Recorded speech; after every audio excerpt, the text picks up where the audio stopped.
आधार card के निर्माण में आने वाली कुछ समस्याओं पे आज हम इस वीडियो में चर्चा करने वाले हैं। तो सबसे पहली बात कि आधार कार्ड निर्माण के लिए जो सबसे पहली रिक्वायरमेंट है जो हमारी पूरी होनी चाहिए, वो ये कि हमारा ईपीजीपी का जो कार्य है वो पूरे विद्यालय का कंप्लीट होना चाहिए। तभी हम आधार कार्ड के निर्माण के कार्य के लिए आगे बढ़ सकते हैं। ठीक है, अगर हम अपने सारे कार्यों को निपटा चुके हैं, एपीजीपी हमारा कंप्लीट हो चुका है पूरे विद्यालय का, तब हम अपने आईडी से लॉगिन करेंगे। लॉगिन करने के बाद हम अपने एकेडमिक ईयर में, करंट एकेडमिक ईयर में आएंगे। यहाँ पे आपके सारे बच्चों का रिकॉर्ड आपको यहाँ पर दिख जाएगा। आपको जाना है अपार मॉड्यूल में। अपार मॉड्यूल में जाने के बाद यहाँ से आप सर्च करेंगे अपना क्लास। जैसे मैंने क्लास 10th को सर्च किया, उसके बाद ओके किया। आप देख सकते हैं टोटल इनरोलमेंट जो है वो 53 है। इसमें से 51 लोगों का हमारा अपार जनरेट हो चुका है। 2 बच्चे ऐसे हैं जिनका अपार अप्लाई नहीं हुआ है। तो ये 2 बच्चों पे हम जैसे ही नॉट अप्लाइड पे क्लिक करेंगे, हमारे पास ये 2 बच्चों का लिस्ट आ जाएगा। ठीक है, इसमें से सबसे पहला काम जो हम करेंगे ये करेंगे कि इसका पेन नंबर को कॉपी कर लेंगे। ठीक है, इसकी ज़रूरत आगे हमको पड़ सकती है। तो हमको क्या करना है, इसका अपार का निर्माण करना है। अब बात ये आती है कि इसका अपार अगर निर्माण नहीं हो पाया है तो इसके पीछे का ज़रूर कुछ कारण होगा। तो ये कारण क्या है, इसका हम पता लगाएंगे। पता लगाने के लिए सबसे पहले हम चले जाएंगे लिस्ट ऑफ ऑल स्टूडेंट्स में। यहाँ जाने के बाद हम आ जाएंगे एक्टिव स्टूडेंट्स में। जैसे ही एक्टिव स्टूडेंट पे क्लिक करते हैं, हमारे सामने कुछ बच्चों का लिस्ट आएगा जिनका आधार वेरीफाई नहीं हुआ है। ठीक है, तो हम पहले क्लास चुन लेते हैं यहाँ से। ठीक है, क्लास चुनने के बाद हम यहाँ पे बच्चे का नाम टाइप करेंगे। ठीक है, हमने बच्चे का नाम यहाँ पे टाइप किया। आप देख सकते हैं हमने यहाँ पे बच्चे का पूरा डिटेल यहाँ पर खोल रखा है।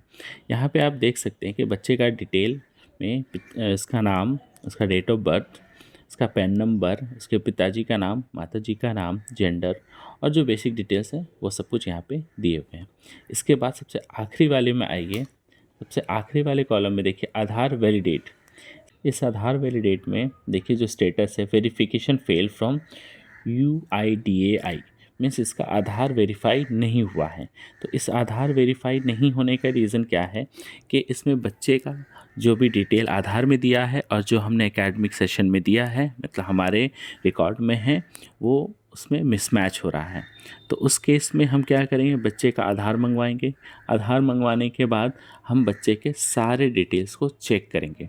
ठीक है, जैसे कि बच्चे का नाम और उसके पूरे स्पेलिंग, फिर उसका जेंडर, उसके बाद उसका डेट ऑफ बर्थ। ये 3 चीज़ मैंडेटरी है जिसके वजह से ही हमारा आधार वेरिफिकेशन फेल होता है।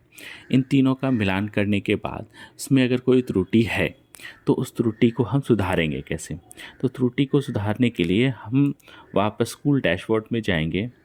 ठीक है, बच्चे का क्लास सेलेक्ट करेंगे। क्लास सेलेक्ट करने के बाद हम यहाँ पे बच्चे को सर्च करेंगे बाय नेम।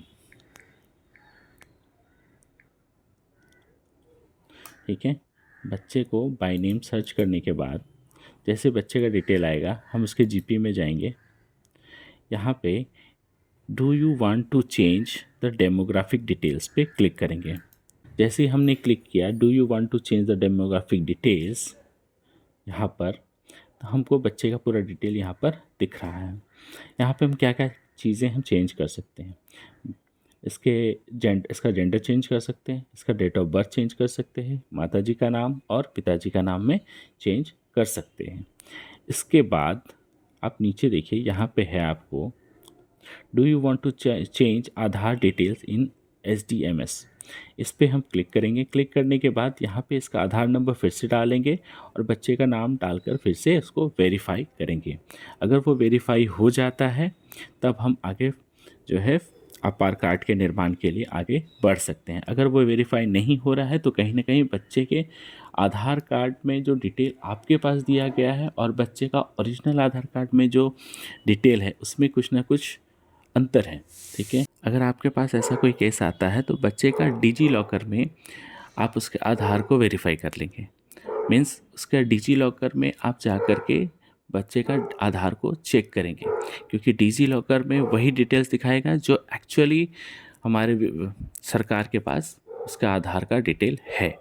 ठीक है, तो वहाँ से आप चेक कर सकते हैं, क्योंकि जो हमारे पास जो आधार कार्ड का वो प्रिंट लेकर आता है उसमें वो कई बार कुछ चेंज भी कर देता है, डेट ऑफ बर्थ और कुछ बेसिक डिटेल्स वो खुद से मैनुअली चेंज करवा लेते हैं। तो ये एक तरह से गलत है। तो इन्हीं सभी चीज़ों का हमको चेक करना है।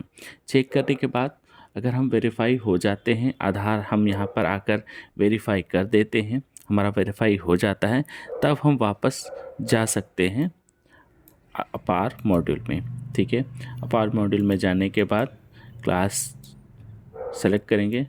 क्लास सेलेक्ट करने के बाद नॉट अप्लाइड में जाएंगे। यहाँ पे बच्चे का डिटेल दिख रहा है, हम जनरेट में जाएंगे। यहाँ पे हम क्या करेंगे, आप सभी जानते हैं आधार पार ऑलरेडी अगर आपने अप्लाई किया है तो हम इसको फिलअप करते हैं। ये फिलअप कैसे करते हैं, बच्चे को एक हार्ड कॉपी दी जाती है इस फॉर्म की। बच्चा उसमें सारा कुछ डिटेल लिख कर लाता है और अपने पेरेंट्स से सहमति लेकर आता है कि हाँ वो अपार कार्ड बनाने के लिए उसके गार्जियन सहमत हैं। तो वहीं से हम इन सब डिटेल्स को फिलअप करेंगे, जैसे कि यहाँ पे माताजी या पिताजी का नाम, ठीक है, फिर उसका रिलेशनशिप। जैसे अगर यहाँ माताजी का नाम है तो हम यहाँ पे मदर सेलेक्ट करेंगे, फादर का नाम है तो फादर सेलेक्ट करेंगे, और अगर कोई लीगल गार्जियन है तो हम लीगल गार्जियन सेलेक्ट करेंगे।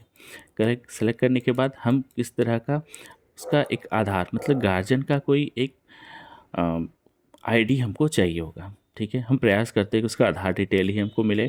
तो मान लीजिए मुझे आधार कार्ड मिला, मैंने आधार कार्ड ले लिया। यहाँ पे जो गार्जियन का नाम यहाँ पे था उसी का आधार नंबर हम यहाँ पे डालेंगे। डालने के बाद नीचे यहाँ पे आप अपने विद्यालय का नाम डाल देंगे।